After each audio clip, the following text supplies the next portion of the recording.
Jour 9. Vers 9 heures, fidèle à son planning, le réfugié économique suisse stimule son moteur rétif sur l'international. Au bord de l'étang de Ramby, sans trace aucune de lassitude, les élans se succèdent. Au réveil, ce fut « Bagneux !»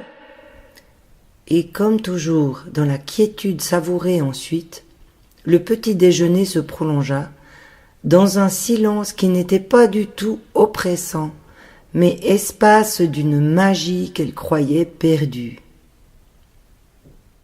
Mais plus tard, ce que redoutait la fée des étangs arriva, le terminus de son voyage miracle.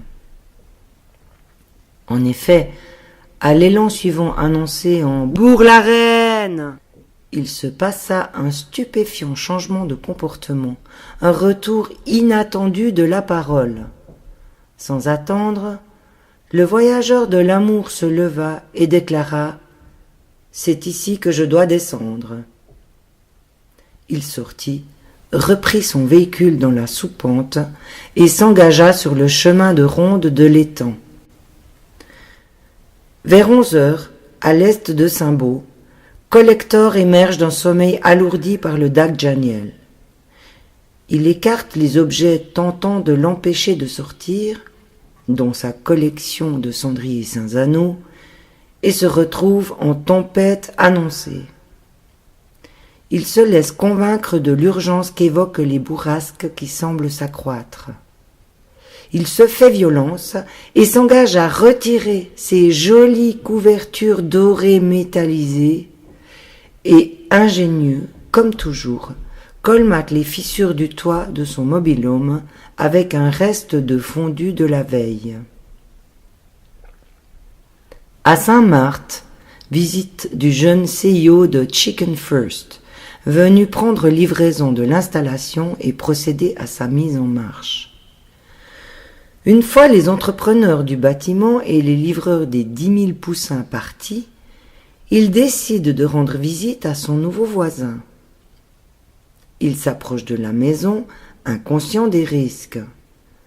En Bresse, en effet, le fusil tient une part importante dans les relations sociales. Il accède au portail et hèle l'homme qui a ouvert la porte. « Bonjour, je peux entrer ?» Erreur fatale. Un protocole précis en 3 points préside à l'approche des maisons.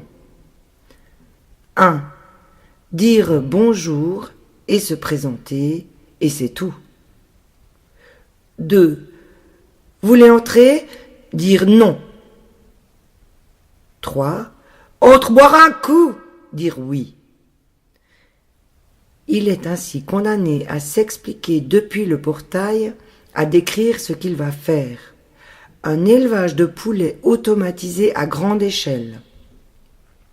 Hippolyte regrette de ne pas avoir pris son fusil et finit par lui dire qu'il ne veut personne par chez lui, surtout pas des fabricants de nourriture toxique. Pendant ce temps, la communauté scientifique, solidaire, s'émut de l'explosion du satellite et envoya ses condoléances. Tous les observatoires, tous les allumés de la détection, tous les services secrets avaient évidemment constaté le désastre. C'était vécu comme la rupture d'un consensus. On s'espionne, certes, mais il y a des règles de bonne conduite. Alors qui donc les a transgressées? Au même moment, à 6000 kilomètres à l'est de là, au quartier général de Fatmax, le matin n'est pas calme. Le grand dirigeant universel exige qu'un bataillon soit envoyé sur place. Un téméraire suggéra d'envoyer d'abord un éclaireur, le terrain semblant inconnu et dangereux. Contre toute attente, au soulagement général, le chef suprême acquiesça. L'annonce par Paris de la localisation d'un autre signal, un peu à l'ouest, à Saint-Marc, eut une conséquence inattendue. Le beau-fils du guide suprême en charge des investissements de précaution à l'étranger et en Suisse blêmit, ce qui ne se vit heureusement pas car il était de nature très pâle. Et pour cause, Saint-Marc était l'endroit où sa nouvelle société était en train de s'implanter.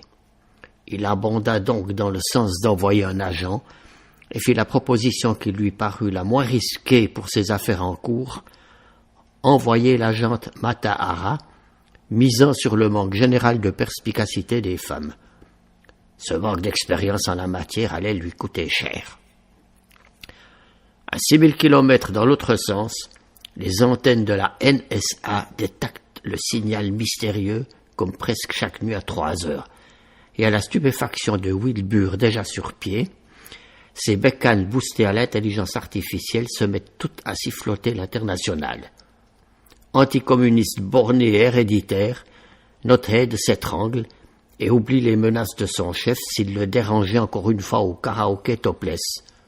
Il fait éruption par la porte arrière qui donne sur la scène, se heurte au micro et ne sachant que faire sifflote lui-même l'international. L'ambiance est cassée, et 2 généraux sanglotent et plusieurs colonels ont un malaise vagal.